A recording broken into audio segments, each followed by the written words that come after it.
Good afternoon from Bijanbari. একটা অপূর্ব সুন্দর জায়গা দাঁড়িয়ে আছে, নদীর মাঝখানে, পাহাড়ি নদী, এত সুন্দর পরিবেশ। এই পাশেই আমাদের রিসোর্ট, এই রিসোর্টে আমরা আছি, এই রিসোর্টে এই ঘরগুলোতে আমরা আছি, এই ঘরে আমরা আছি। এখান দিয়ে এই নেমে আসলাম এই নদীর মাঝখানে, এই নদীর মাঝখানে আমি দাঁড়িয়ে আছি এখন। একটা অপূর্ব অনুভূতি, অনবদ্য অসাধারণ সুন্দর একটা অনুভূতি।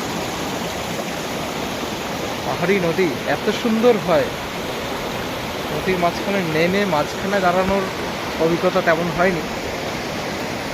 জায়গাটা খুব রিস্কি তা নয়, আবার খুব ইজিও নয়, তবু সুন্দর। এত সুন্দর জলের স্রোতের আওয়াজ চারিদিকে,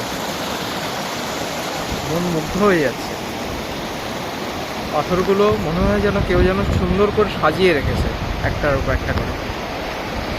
এই পাহাড়, চারিদিকে পাহাড় ঘেরা, মাঝখানে, পাহাড়ের মাঝখানে একটা ছোট্ট গ্রাম বিজনবাড়ি।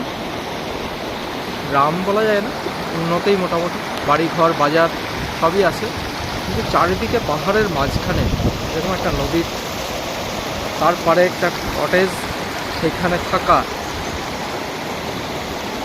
হোমস্টে, কটেজ টাইপের, কটেজই হোমস্টে, এখানে থাকা অনবদ্য অনুভূতি।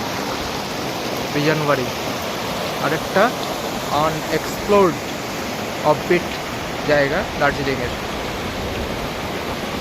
ভীষণ সুন্দর।